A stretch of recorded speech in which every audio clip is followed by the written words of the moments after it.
ስሜ ሱራፌል ብርሃን እባላለሁ። በቲክቶክ ስሜ ሱራ ግራፊ።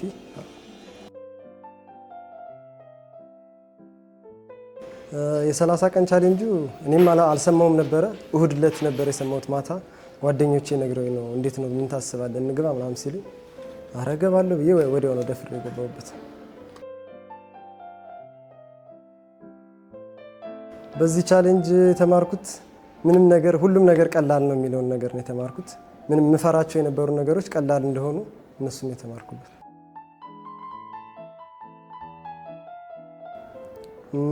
ከባድ አይደለም፣ እንደኔ ከባድ አልነበረም። ነገር ግን ያው የተለያየ ስራ ካለሽ ስራው ጋር አብሮ ማመቻቸት ትንሽ ይከብዳል። ግን ቀላል ነው፣ ቪዲዮ ቀላል ነው።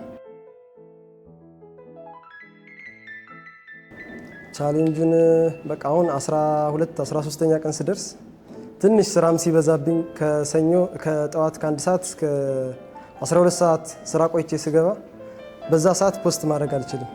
ከዛ ፖስት ለማድረግ ስጣደፍ ወደ ዌብሳይት ሳስገባ ምናምን ያ እንትን ሲለኝ የዛኔ ላቋርጥ እንዴ ምን ያደርግልኛል ምናምን የሚል ሀሳብ መጣልኝና ግን ሳስበው ምንም ባቋርጥ ለኔ ነው የሚጎዳው እንጂ ማንም እንትን የሚለው የለም ብዬ በቃ ገፋሁበት።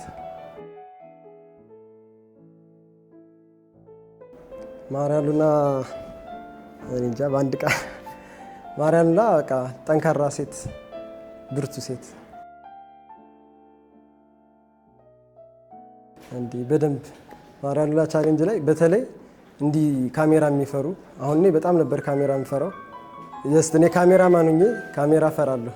በተለይ እንዲህ ቲክቶክ ለመጀመር የተለያዩ ዩቲዩብ ሊሆን ይችላል ለመጀመር የሚያስቡ ሰዎች ወዲያው ደፍረው እንዲገቡበት አንደኛ ለሞቲቬሽን ይሆናቸዋል፣ ሁለተኛ ደግሞ ራሳቸውን ካሜራ ላይ አቅርበው በመስታወት ማየት ቀላል እንደሆነ ይረዱበታል፣ ይማሩበታል።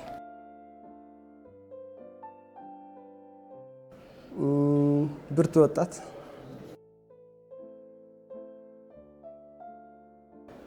ቲክቶክ ጀምሩ ነው የምለው። አሁን ጀምሩ። የቪዲዮውን ፖስት የሚደረግ ከሆነ አሁን ጀምሩ።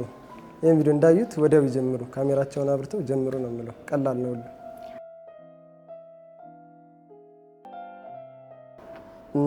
መጀመሪያ ፈጣሪን፣ ሲቀጥል ደግሞ እናቴ ነች። ታች ኮሜንት ላይ ሁልጊዜ አለች፣ ኮሜንት ታደርግልኛለች። ሲቀጥል ደግሞ አንቺን ለዚህ ቻሌንጅ ያዘጋጀሽልን እና ከኋላ ያሉት በሙሉ እና ለሁላችሁ አመሰግናለሁ።